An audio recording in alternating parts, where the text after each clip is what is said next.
Ready? Hi everyone, I'm Sondra Ashmore. I am here from IBM, although they did not request I speak about Watson. Watson happens to be something I'm a huge fan of. Watson was voted number 9 in the most influential things by Time Magazine. History of Watson, we've got our CEO, our first CEO, Thomas J. Watson, which elicited the Watson Research Center, and then Watson, our famous Jeopardy playing computer. So Watson's big mantra, and when he was the CEO at IBM, was to think, and these signs were all over IBM. So that's kind of what also started the whole naming Watson. Watson was the whole think. So why did we want to do Watson? There was a couple big reasons. First, we were checker champions, and so we needed to raise the bar. And what better way to do that than to do it through natural speech and Jeopardy? And we're also trying to build a smarter planet, and that was part of that initiative. So what is Watson? He's actually 90 Power 750 servers, which is huge. He's self-contained. You can see these servers are pretty powerful. One of the major things behind Watson is the Deep QA software, which is natural language processing, and he's on Linux server. So why do I like Watson so much? Well, one of our lead researchers is a fellow alum. I went to Rensselaer Polytechnic, and he graduated from there as well. Took 4 years to develop. Many, many researchers and algorithms.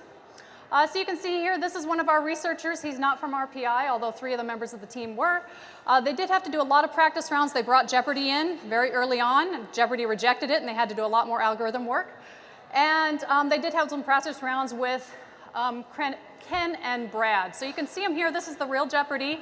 And you can see that Watson, he analyzes all of the information, and this is not connected to the internet. He's actually looking at everything within inside his system, and he analyzes it to see what's the best answer.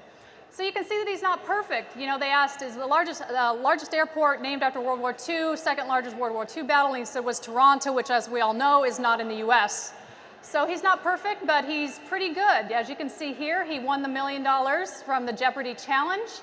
And he came up with a score of 77,000, which is pretty good. And you can see our 2 former major Jeopardy champions here were pretty far behind him, so that's really one step forward for the computer. So what can Watson do for us? He won at Jeopardy, so what? That's great, but you know, we'd like him to do a little bit more than that. And I will say that Watson has a new job since Jeopardy. He's working in the healthcare industry. That's the first step for IBM.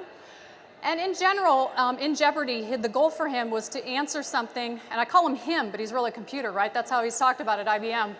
3 seconds or less, he's supposed to be able to come up with the answer. So, you know, what else could we find out in 3 seconds or less? You know, I'd love to hear about some medical cures in 3 seconds or less. You bring in all your symptoms, give them all the clues, and they spit out the possible answers, and he also gives a confidence level with that. So that's one of the first things that they're having him do, which I think is fantastic. They're really hoping to advance medical care. You know, think about him searching criminal databases. You have a case that's open, you have an outstanding criminal, a missing child case. You put all of that information into Watson, and he's able to search all of it and get an answer within a few seconds, whereas now everything's kind of distributed. It's hard to find that.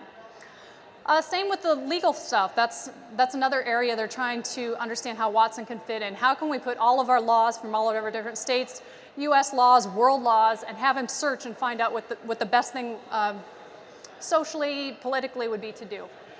How fun would it be if all the information about your ancestors were in a database and you can put a few search names in and find that out? Those are the types of things that we're hoping would help socially with Watson. I would love it if he could search through resources and help me do my dissertation. We're not quite there yet. Really, a lot of the focus has been on healthcare, but I think there are a lot of opportunities here with containing a lot of this information and using it for the better good of the community. So Watson and Jeopardy is just the beginning.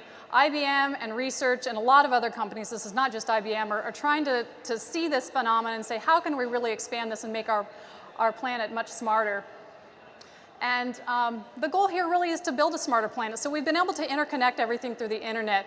How can we take all of this information that's out there in a very disconnected way and make it smarter, make it so that we can access the things that we need to access, and really find out how we can help the greater good.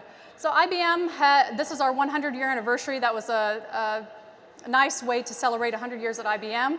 And it was also a good reason to make the top 100 most influential things in Time magazine. So I've been with them 11 years, so I can only take credit for 11%, but and a small part of that. So thank you.